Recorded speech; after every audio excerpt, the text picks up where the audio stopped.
बिस्मिल्लाहिर्रहमानिर्रहीम। खातिन हज़रात, मैं हूं अख्तर अब्बास और आप सबको मेरा सलाम पहुंचे। प्रिया ने बड़ा गुस्से वाला जो सवाल किया है और साथ ये भी कहा है, काश मेरे दुल्हा ने आपसे प्री मैरिज काउंसलिंग ली होती। अच्छा, आपकी बातें सुन के तो प्यारे बच्चे दिल मेरा भी बिल्कुल यही चाहा कि ऐसे लड़के, अच्छा लड़कों को, बाल लड़कों को ये अ, आदत होती है तो अपने आप को अकले कुल समझते हैं। तो अगले कुल तो आप आखिरी उम्र तक नहीं बन पाते। हम सारे सीखते हैं, हर रोज सीखते हैं, हर आने वाले दिन सीखते हैं। अभी मैंने कल अपनी बेटी से कहा कि तुम्हारा जब ये मेडिकल कॉलेज वाला टेस्ट वेस्ट हो जाए तो कुछ महीने तुम्हारे पास होंगे, तो आराम से बैठ के आईटी के वो कोर्सेज करना जो आर्टिफिशियल इंटेलिजेंस से जुड़े हुए हैं। ये स्किल तुम्हें मुमकिन है कल आने वाले दिनों में 10 जगह पे काम आएंगे।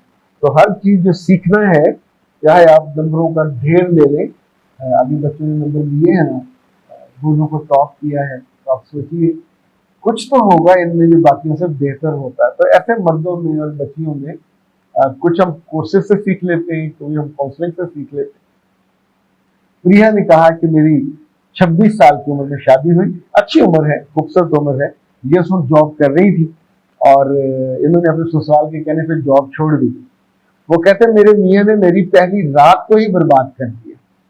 उसने ना मेरी तबीयत का पूछा, ना मेरी आदत का पूछा, ना मेरा पूछा, और आते ही कमरे में तोहफा तक नहीं मुझे दिया और लेक्चर देना शुरू कर दिया। और बिना किसी वक्फे के पौना घंटा मुसलसल बोलता रहा, मुझे ये चाहिए, मैंने ये सोचा है, मुझे ये चाहिए, मैं ये पसंद करता हूँ, मैं।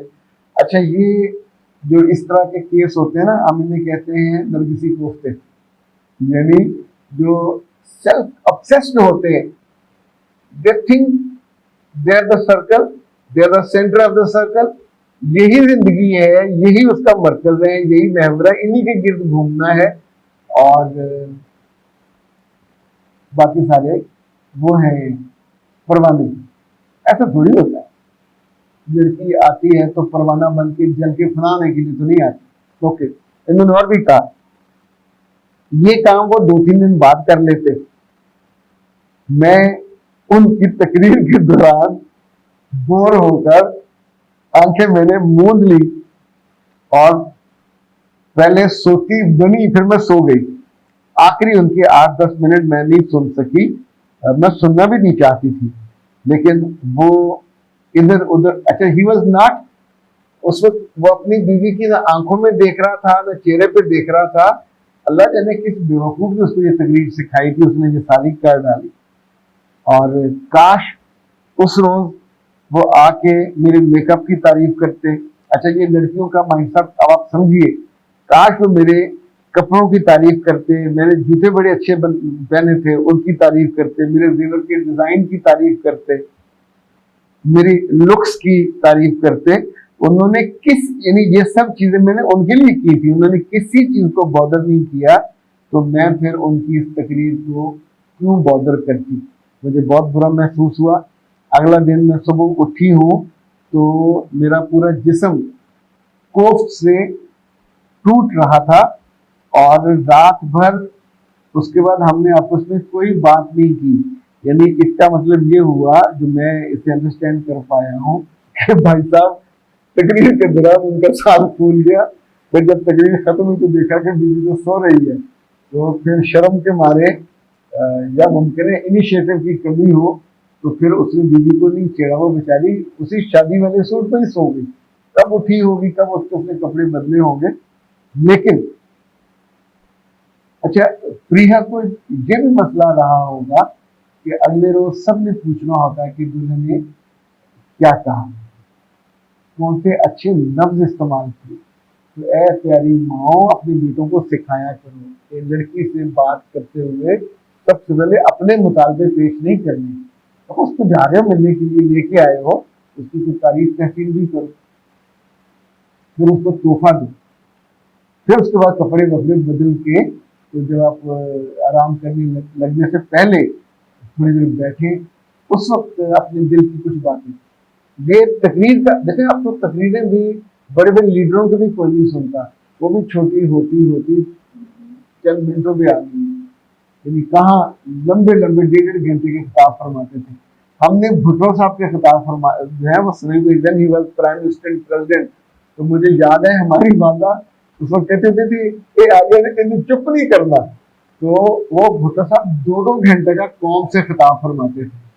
उनकी पार्टी वाले सुनते थे। आप उनकी पार्टी, उस वक्त मैं भी उनसे बड़ा अटैच था उनकी पार्टी से, लेकिन इतनी वो अकाम मुजद्दा में गए, किसी लड़ाई हो गई, कहीं गए, वो इतनी लंबी बोलते थे, उन्हें चुप कराना था है, आसपास वाले को चुप नहीं करा सकते थे।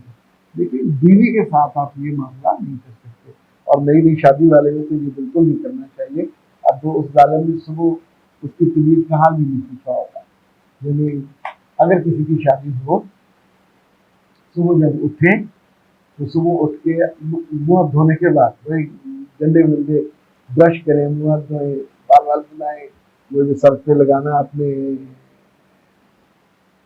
जेल वेल लगाएं, फिर आके अपनी अगर वो सोई हुई है तो उसको उठाइए और फिर उसे कहिए सुबह सुबह खैर, सुबह नूर, सुबह फुल। यानी जो अच्छे लफ्ज हैं वो उसके कानों में पहुंचे। फिर उसको दुआ दीजिए कि अल्लाह इन आने वाले दिनों को हमारे लिए बहुत खुशगवार, बहुत मीठा, मोहब्बत से भरा, वफा से भरा बना। जवाबन लड़की क्या ख्याल है, ये नहीं कहेगी, वो क्या कहेगी कि मैं बेवफाई करना चाहती हूँ। यानी जो आप पहले दिन बीज बो रहे हो वही बीज वो भी बोएगी, तो जिंदगी अच्छी गुजरेगी। उसे बताइए कि अब तो मेरी जिम्मेदारी हो, मैं तुम्हारा ख्याल करूंगा, तुमसे मोहब्बत करूंगा, तुम्हारी जरूरतें पूरी करूंगा, तुम्हारी खुशियों के लिए कभी कभी हम घर से बाहर भी निकला करेंगे, इधर उधर भी जाया करेंगे। सारा लड़की भी तो इतने सारे ख्वाब लेके आई होती है। प्रिया मेरे बच्चे किसी रोज अगर मुमकिन हो तो अपनी मियाँ से मेरी बात कराइएगा, हम उनकी पोस्ट मैरिटल सेशन ले लेंगे और इनको आने वाले दिनों में बिल्कुल अच्छा मियाँ बना देंगे, ताकि जो आपको नाखुशी हुई है ये दोबारा ना हो। अख्तर अब्बास को दीजिए इजाजत। अस्सलाम। जिंदगी किसी सड़क की तरह है, ना तो सड़क सीधी होती है हमेशा और ना ही उसमें से हम सब जंप आने बाज आते हैं। मामलात हो, रिश्ते हो, ताल्लुकात हो, एक्सपेक्टेशन हो, इतनी जगहों पे इंसान के दिल को धचका लगता है और दिल दुखी हो जाता है। पर हमारे आसपास दुखों को चुनने वाला कोई नहीं होता, हमें हौसला देने वाला भी कोई नहीं होता, कोई रास्ता दिखाने वाला भी कोई नहीं होता, और ये हर बंदे के बस में नहीं होता। जब वो मेरे पास काउंसलिंग के लिए आते हैं, मेंटोरिंग के लिए आते हैं, हम पूरा 1 घंटा आपको सुनते हैं, ये आधा घंटा भी हो सकता है।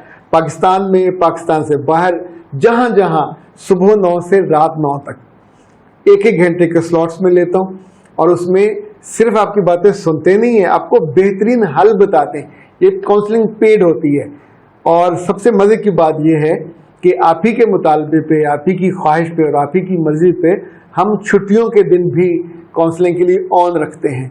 0300 946 8746, 0332 746 8746। पाकिस्तान में हो या पाकिस्तान से बाहर, जरूर रब्ता कीजिएगा, ताकि आपके दुखों को हम मोहब्बत की चिमटी से ऐसे करके उठा सकें और आपको रास्ता बता सकें, ताकि आपकी जिंदगी का सफर आसान, सहल, खुशगवार और बहुत अच्छा हो।